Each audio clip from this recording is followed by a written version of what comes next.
Welcome to the She Said Privacy, He Said Security podcast. Like any good marriage, we will debate, evaluate, and sometimes quarrel about how privacy and security impact business in the 21st century.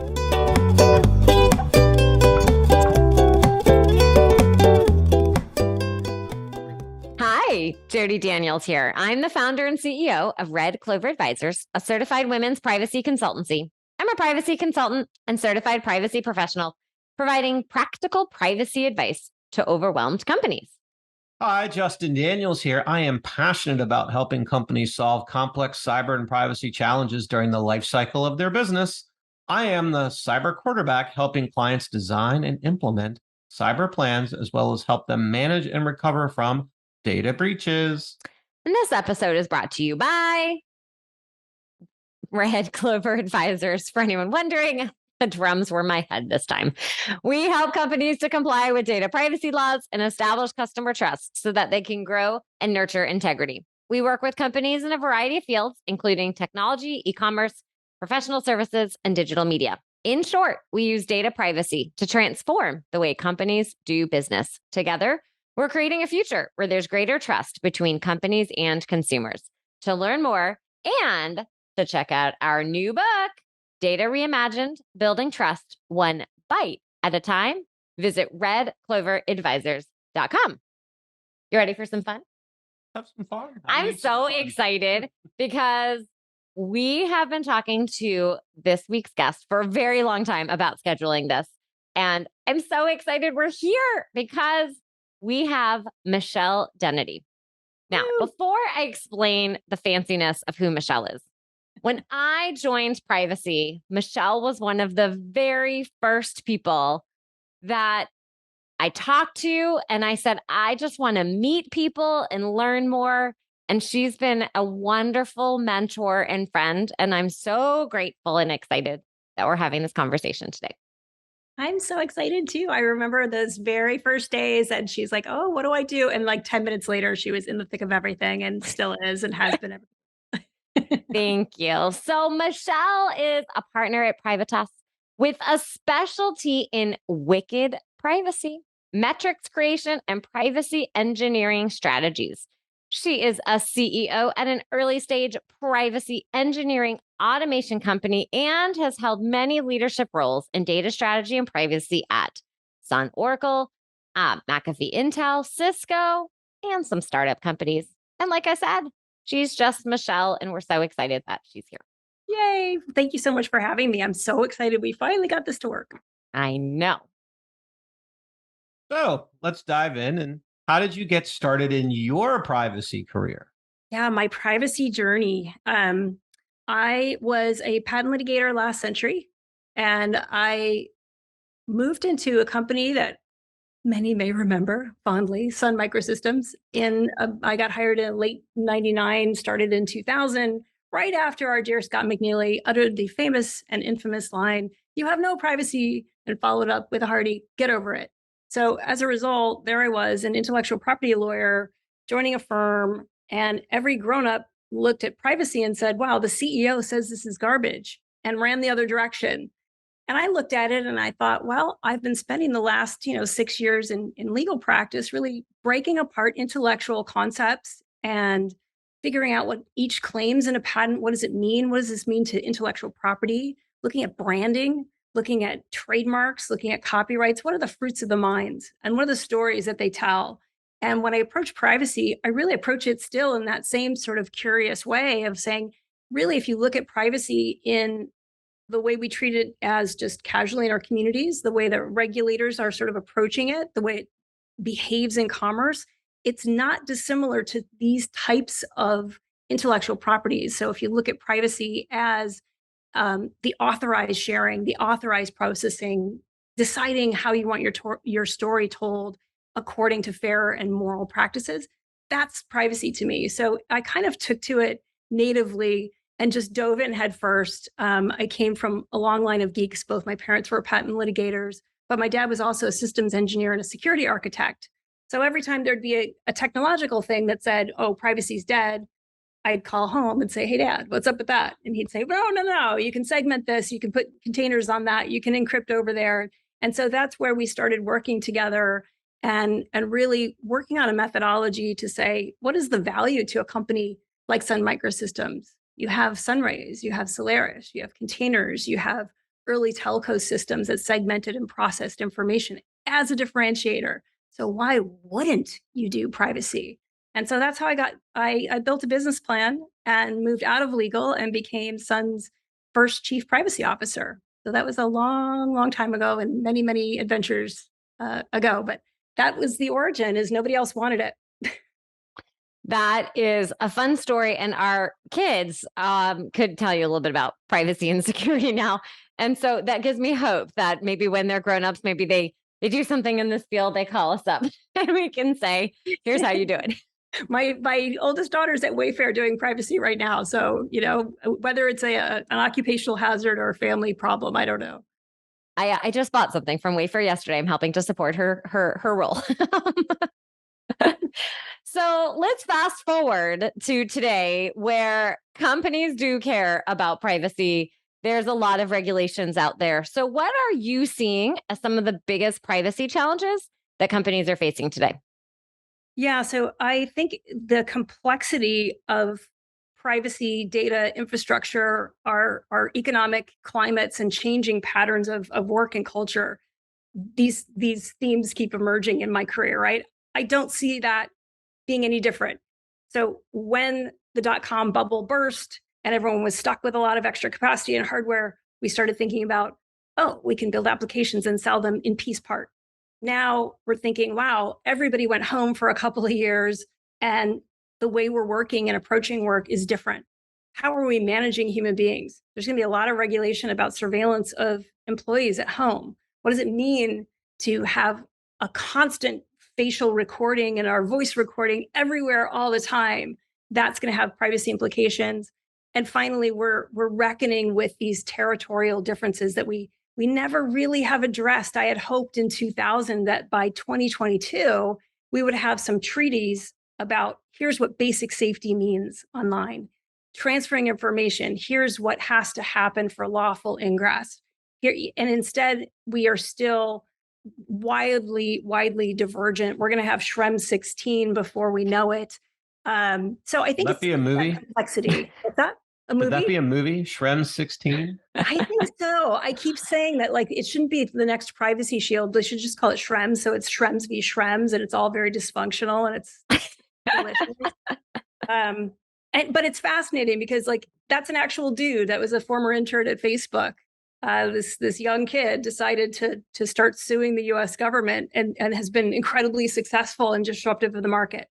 That's where we are in privacy. It is individual players still making big moves, revealing big secrets, and a lot of companies, a lot of investment, and a lot of motion trying to say, what do we want? That's the real question. I think a lot of the concern of doing a DSAR, having your data subject having access, that people are worried about the crust of compliance, and they're not asking the fundamental question, which is, what do we want? How do we want to communicate? How do we want to convey ethics? How do we want the lifetime of our stories to last? Is this something that should be ephemeral? Should there be something on the blockchain forever? And how does that fit into the rest of our society? So this is where we get into what we call wicked privacy. And a wicked problem isn't just for people from Massachusetts, wicked cool. Wicked problems are actually, and I learned this from Colonel Brian Lee, who's my partner at Privatus. Wicked problems are a way of approaching and solving problems that are akin to privacy. And I'll give you the example of climate change. So there are many, many, many stakeholders, big and small. Imagine a village with a river running through it. People need to drink, people need to wash, people need to poop. Where do you do that along the river? And does everyone do it in the same place in the river? No. Different needs and desires. You've got farms that want to deliver food. You want people maybe to generate electricity. All of these different perspectives about the same landscape and the same resource. They're changing over time. Almost anything you do is a compromise in a wicked problem. So think about privacy in a similar realm. We've got users who want access to entertainment, to communication, to community, You've got managers who want to make sure that they're not going to get fired for not managing their employees. You've got stakeholders like shareholders, and then you've got all sorts of, public safety and ethics conflicts. A lot of different stakeholders, a lot of different compromises, and the only way you start to address a wicked problem is by doing something, and by doing something, you have a reaction somewhere else. So by starting to think about privacy as an organic system, a soft system with various levers and timing and change, we can kind of approach the strategy in our businesses and in our lives in a very different way. And so that's the way we look at strategic privacy as a wicked problem that is something that is, you're not a victim. It's not, privacy not over. While we still have people, we still have privacy. But it is a wicked problem, and it does need to be managed, actively managed over time. It was kind of a mouthful. No, well, it was a very well thought out and complete assessment of where we are. And a lot of companies look at the tactics first. So I have a regulation because someone said I have to go do all these things. If I don't do them, here are the consequences. And many companies will only look at fines as the consequence. Yep. And then they have all these tactics to do. And then you have other companies who will say, well, I need to look at this holistically. I have to think about my customer. What are my values? How do I match this with my strategy? How do I manage these tactics, which you actually have to do, and that's what we do all day. We're helping companies with those tactics. So how do you actually do those, but in a way that matches with the customer and the values? That all makes sense. And your tactics become meaningful when they're attached to a strategy. So of course you want to communicate with your stakeholders. You want to, yes, person who asks you what data you hold. What a golden opportunity to have a conversation. You can treat it like it's something terrible that you have to do because the law tells you to, or you could say, wow, someone is interested. We pay money to advertise for people to be interested. Why not make that experience something that is fruitful for both parties, where you're both learning something? So that's where I look at all of these things that we do that are the tasks. If they're done in a rubric of wicked privacy as strategic things, everything turns into an opportunity, even the stuff that's not as much fun as the other stuff. It's all fun. It's all fun. We're seeing the rise of the privacy engineer. Can you share more about why this is a must-have for companies? Oh, I'm so excited about this. I can't even tell you. Like I said, I was raised on a raised floor with my dad and all his dorky friends. I think that the time to paper over or apologize for or try to policy away what's actually going on with data is well over. And I think that's happening for a couple of reasons, one good and one bad. I think we'll start with the bad. So if you look at sort of the Upton Sinclair work at the turn of the last century, if you looked economically, so a lot of people say privacy is dead because it's expensive and people don't care because they're doing all these data enriched services. So obviously they don't care. And you look economically at what they're doing, they're buying things when they see ads, et cetera. If you look at the turn of the last century, at the behaviors of poor people in Chicago, New York, they were eating rats, they were eating sawdust, and they were eating bleached meat. Why? Because that's what was in the sausage. Did they know that was what was in the sausage? No, they did not. And it wasn't until there was some investigative revelations about the abattoirs and the behaviors of the people selling meat into these communities that we started to see things like the FDA and food safety and supply chain and understanding that industrialization of food comes with risk. So industrialization of data comes with risk. And instead of serving people, rat dropping sausages, we now are being asked to actually have some wholesomeness. Where are you getting the data? Is it appropriate data? Is it not just permission, but is it in context something that someone would expect?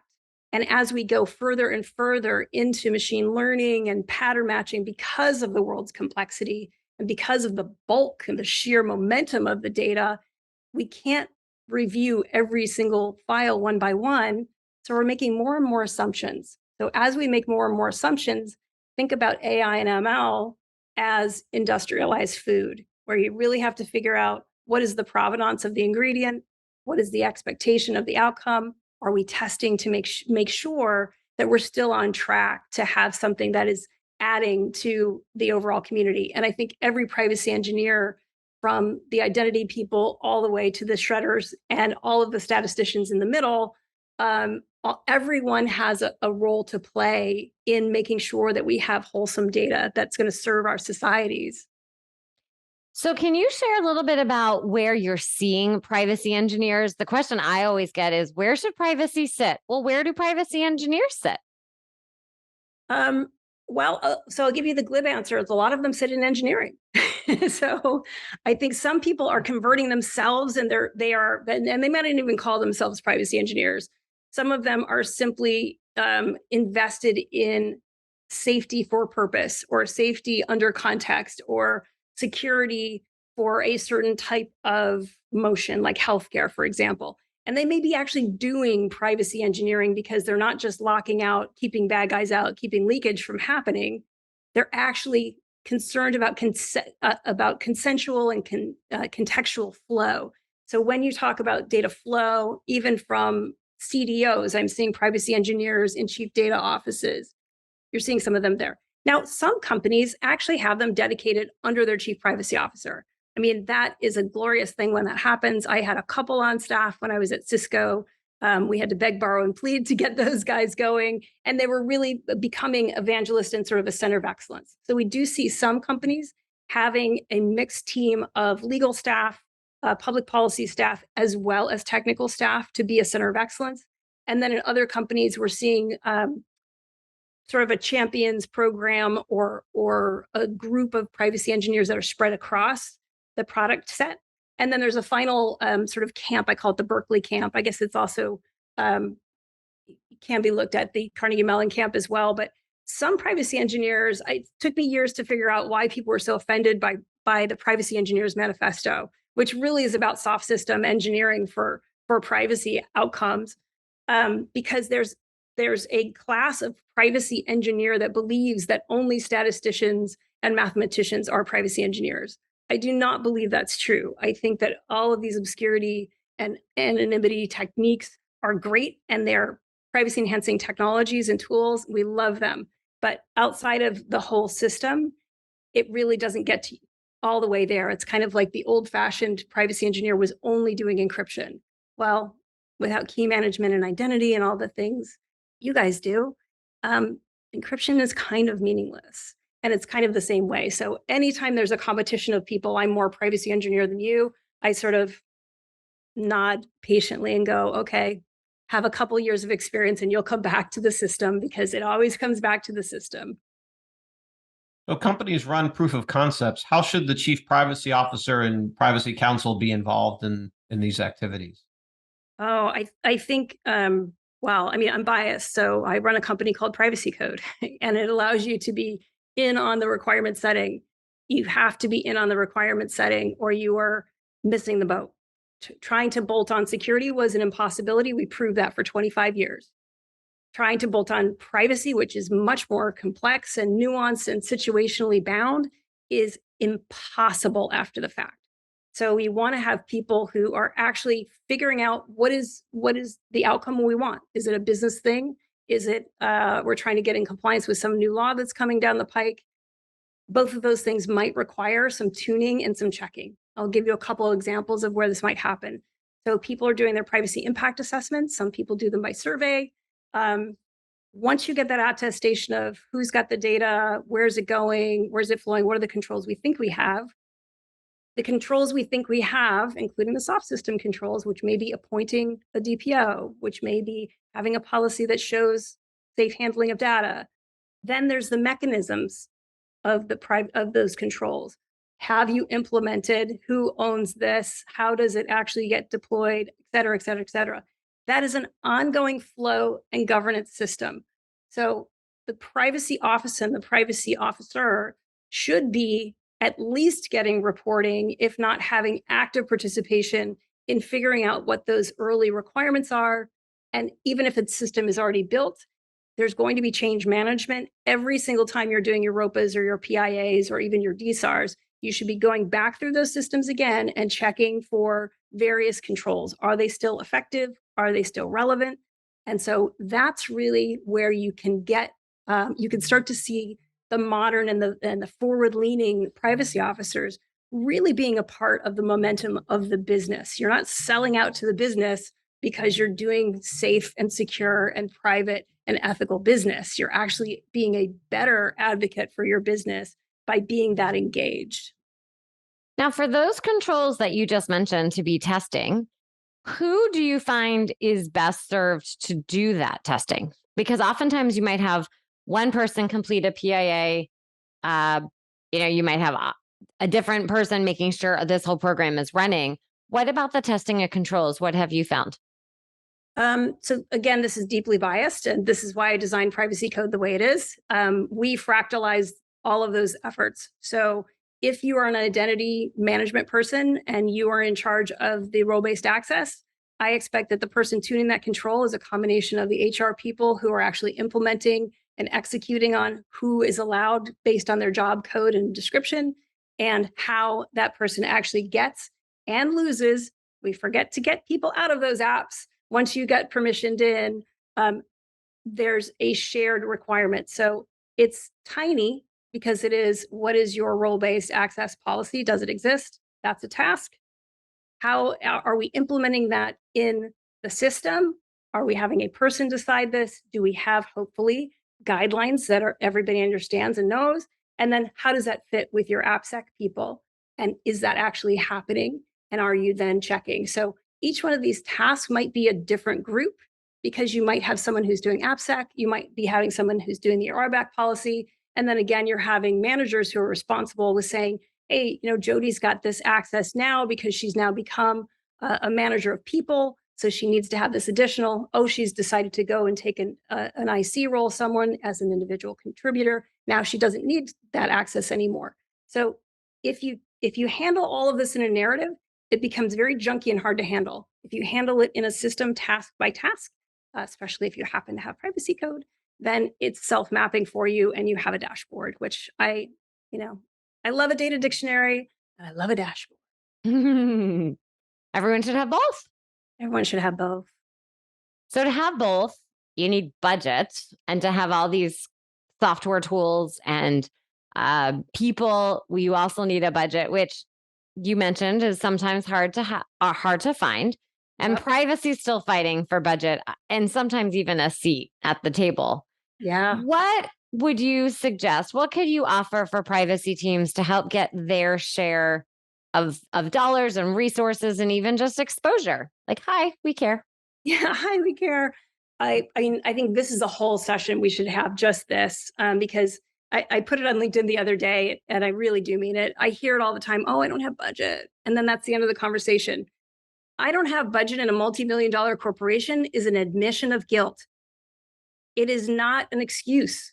If your company is doing business and you can afford to have enough people to be doing $1 billion of business, you got privacy. It's like my dad used to say. He's like, there's only two kinds of companies that need privacy and privacy budget. Company number one, a company that has customers or employees. Company number two, a company that wants to have customers or employees. Those are the only two customers that need to have budget for privacy. So I think, and all tongue in cheek aside, it's not easy.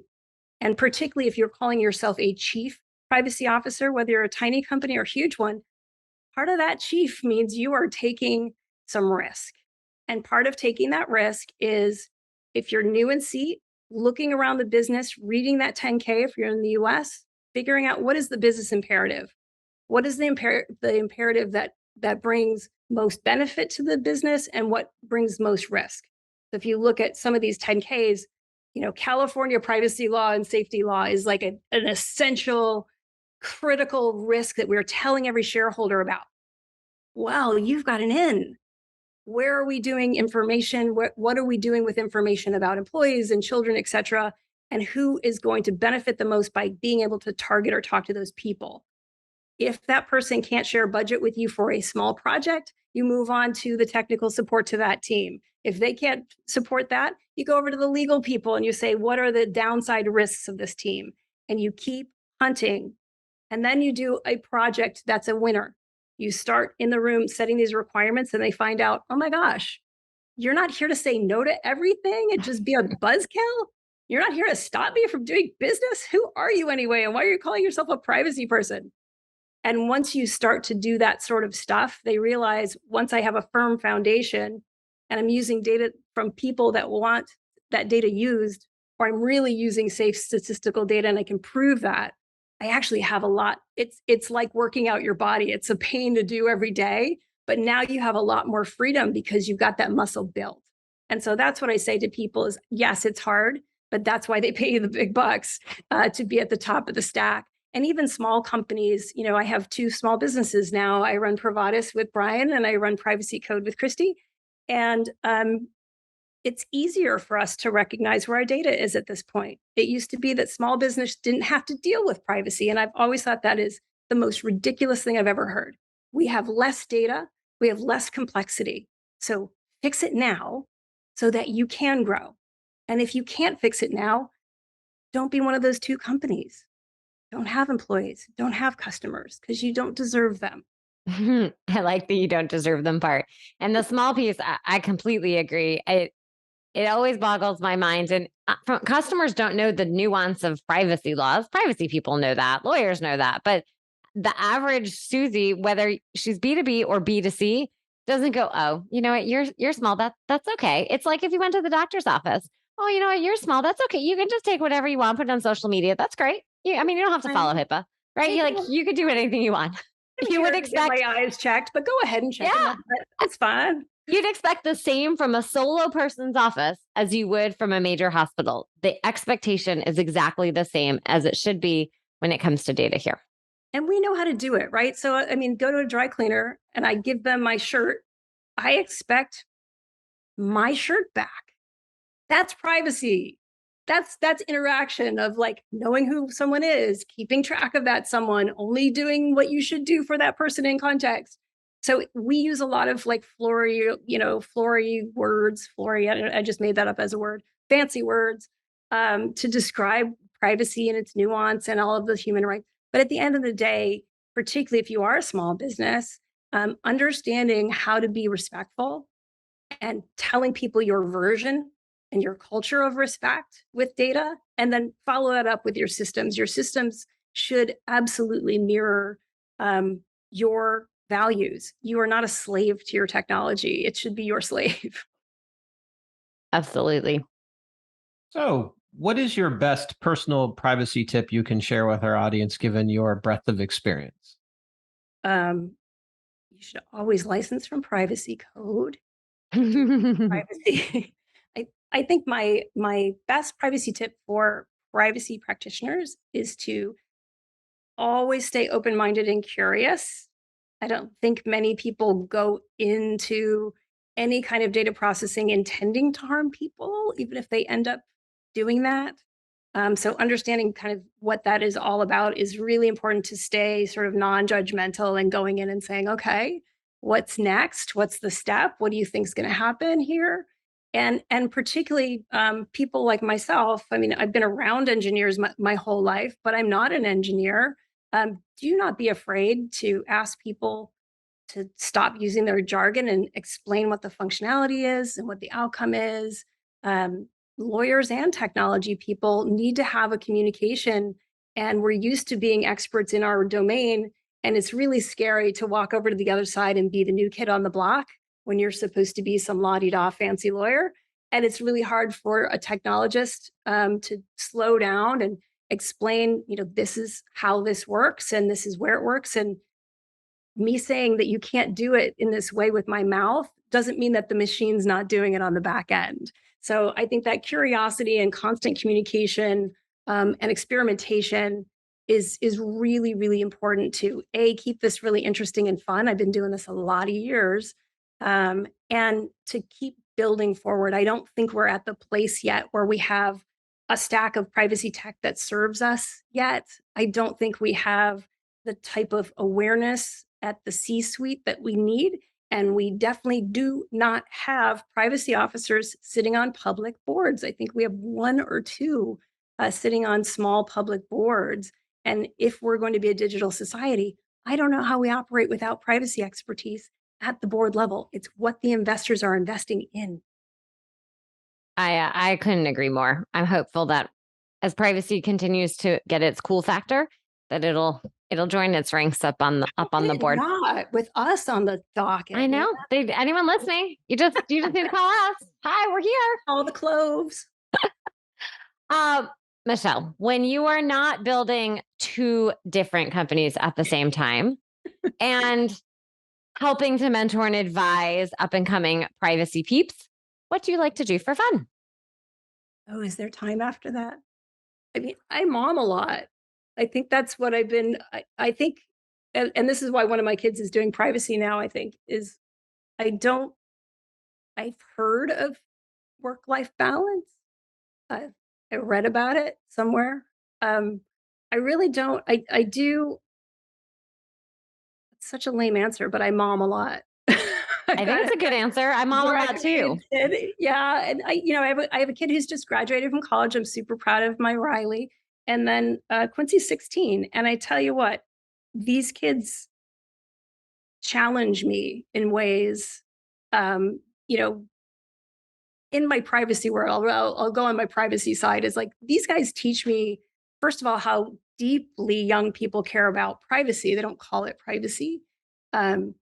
But they care about who sees what.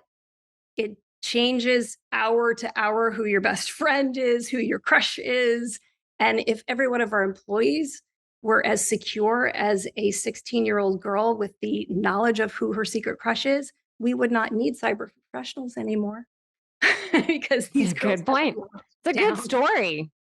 That could be used in a lot of conversations. An interesting analogy there. They're jumping from platform to platform. They get, and they will retaliate if you don't.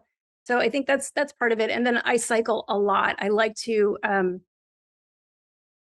look at my world and remember that everything is not so serious. It's a beautiful world out there. People want to be good to each other, even in the middle of all of this craziness of the last couple of years. We've seen the worst of humanity kind of on blast. But secretly, if you just walk around, you get on your bike and you look around, you walk your pet, you see the joyfulness. You see people who are not loud, but they are kind. And that's why we're in the privacy biz, is because we respect human beings and humanity. And we think their stories are interesting and fun. That makes me think one of the things that people like so much about the privacy community, especially when they're new and join it, is how kind people are and how welcoming it is. And I think there's a connection because generally those that are joining it do care about others and as a result then are respectful to their peers. I think so too. I mean, it's so nice. I mean, we both have consulting business. We send things over to Red Clover all the time that are like a much better fit and vice versa. I think there's so much to do and there's so much to learn that it's always been such a collaborative space. And part of what I'm building now is really for legacy purpose. I've been blessed that I could always pick up the phone and talk to any CPO anywhere. And that's where I got my answers. Well, we need to get that knowledge out of, the little phone line network and get it out into the community so that we can build on what we had before. It shouldn't be an insider's party. It shouldn't be something that's a secret. And right now it's a differentiator if you do privacy well. And I think it'll become like food safety. You should be able to expect to get into a digital environment and have nutrition and value and be safe. Absolutely. Now, Michelle, where can people connect with you and learn more about your various companies? So I'm on LinkedIn to be semi-professional. I do a little snark, but mostly business over there. If you want the full wild insomniac crazy, you can see me at Dennedy on Twitter. And please hit me up at privacycode.ai or privatus.online. I'm both places all the time. Like I said, I don't have much of I guess this is what I do for fun. It's fun. I need to get out more. Well, we'll include all of that in the show notes. Michelle, it's been so much fun to chat with you today. Thank you so much for sharing all of your great wisdom and the work that you're doing, as you said, to set a legacy going forward for privacy. Thank you so much. It's so good to talk to you guys. I love the left brain, right brain, male, female. The whole experience of the Red Clover team is amazing. Thank you. Have a great day. Thanks, you too.